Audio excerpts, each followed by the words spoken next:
Shark tank Pakistan में आपने मुझे देखा था। बहुत से सवालात हमारे चल रहे हैं बहुत दिनों से। मैंने इसके ऊपर कुछ अपनी तरफ से रिव्यू भी दिया।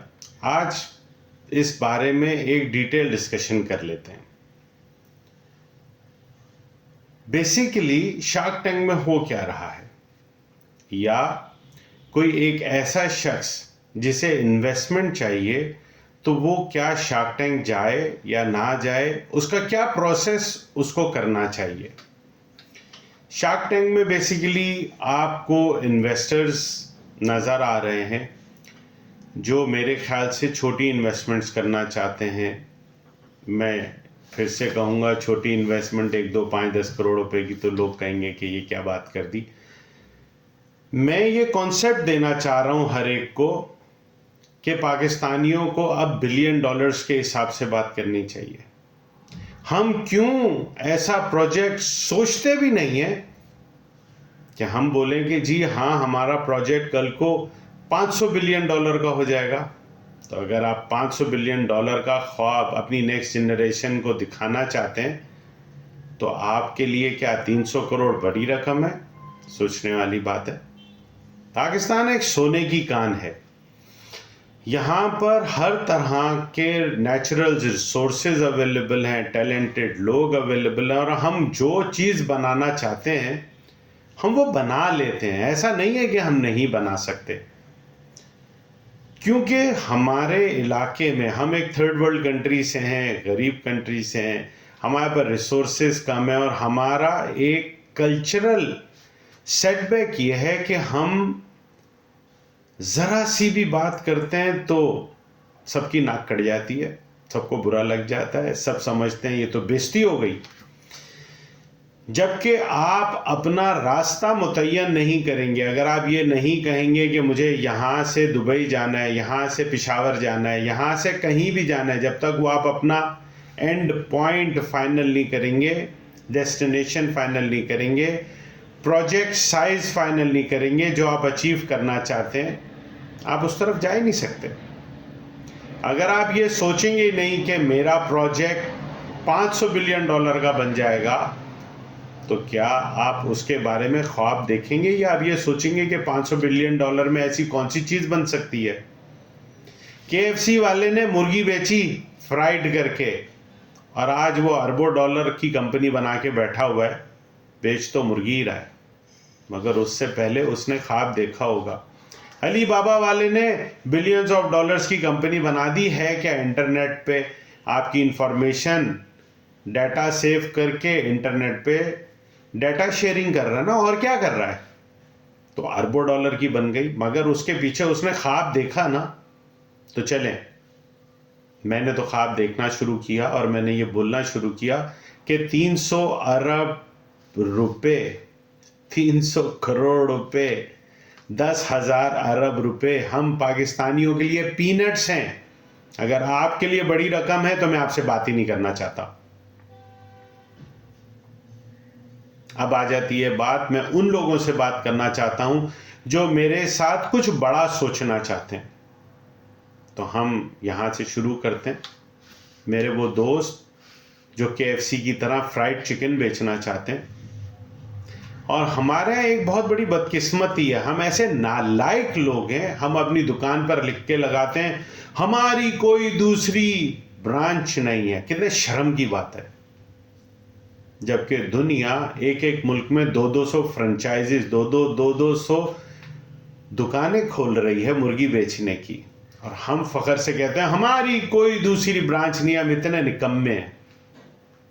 तो फिर मैं आप लोगों के साथ शेयर करता हूं, हमें अपना कल्चरल स्टाइल चेंज करना है। हम निकम्मे नहीं हैं। अब हम अपनी नेक्स्ट जनरेशन को कहेंगे कि अगर तुम मुर्गी बेच रहे हो फ्राई करके या कुछ भी बेच रहे हो, हर शहर में 200 दुकानें होनी चाहिए। पाकिस्तान खुद इतनी बड़ी मार्केट है कि यहाँ पे आप 3,000 दुकानें किसी भी चीज़ की खोल सकते हैं। अगर आप रिटेल शॉप खोलना चाह रहे हैं तो 3,000 दुकानें खोल सकते हैं, और अगर 1 करोड़ रुपए एक दुकान पे लगे तो 3,000 करोड़ का बिजनेस हो गया। आई समझ? इसी तरह अगर आप फ्राइड चिकन खोल रहे हैं और अगर आपने 3000 फ्राइड चिकन की हर गली में एक दुकान खोल देनी है, अगर आप बंद कबाब बेचना चाह रहे हैं जैसे मैकडोनल्ड बेच रहा है, आप अगर बंद कबाब की दुकान खोलना चाह रहे हैं और 3000 पूरे पाकिस्तान में दुकानें खोलना चाह रहे हैं और 1 करोड़ रुपए की आपकी एक दुकान का साइज़ है, तो 3000 करोड़ बनते हैं। मैंने तो 300 करोड़ की बात करी थी। चले, तो बताने का सिर्फ मकसद ये है, ख्वाब बड़ा देखना। अब यहाँ पे मैं एक नया कॉन्सेप्ट दे रहा हूँ आपको। मत डरें, मत सोचें लोग क्या कहेंगे, मत सोचें वो क्या कहेगा, लोग मजाक उड़ाएंगे, उड़ाने दो। जितने गरीब, जितने ऐसे लोग जो खुद कुछ नहीं कर सकते, जिनकी जेब में पैसे नहीं होते, आप उनको चेक करेंगे, उनकी खूबियां क्या हैं। वो हर वक्त कंप्लेन करेंगे, वो हर वक्त नेगेटिव बात करेंगे और जरा सी बात में उनकी नाक कट जाएगी। मगर जो लोग पैसा कमाना चाहते हैं, जो अमीर लोग हैं, उनकी नाक नहीं कटती। आप उनको गालियां दो, उनकी फिर भी नाक नहीं कटती। तो सबसे पहली बात, हम इतना बड़ा सोचेंगे। हम 3000 दुकानें, रिटेल शॉप अगर खोलना चाहें, आपने 7-Eleven का नाम सुना होगा, वो एक रिटेल शॉप है। आप 10-10 रुपए की पेंसिल शार्पनर वहां पे उनसे ले लें, चिप्स बबल ले लें। हर गली में वो जो पठान की दुकान है और चाचा की दुकान है और मामा की दुकान है, उसकी जगह अगर आप एक ब्रांडेड दुकान खोल लेते हैं और 10,000 दुकानें खोलते हैं पूरे पाकिस्तान में, और एक दुकान की कीमत 1 करोड़ रुपए, 10,000 करोड़ का प्रोजेक्ट बता रहा हूं आपको। अब सवाल ये पैदा होता है, वो लोग जो इस वक्त रिटेल बिजनेस कर रहे हैं, जिनके बंद कबाब की दुकानें हैं, जिनकी फ्राइड चिकन की दुकानें हैं, या जो लोग गोश्त का कारोबार कर रहे हैं, वो अब क्या करें। सबसे पहले तो उनको ये मानना होगा, मैं अगर अपने हाथ से गल्ला पकड़ के बैठा रहा तो सिर्फ एक ही गल्ला मुश्किल से संभाल सकता हूं।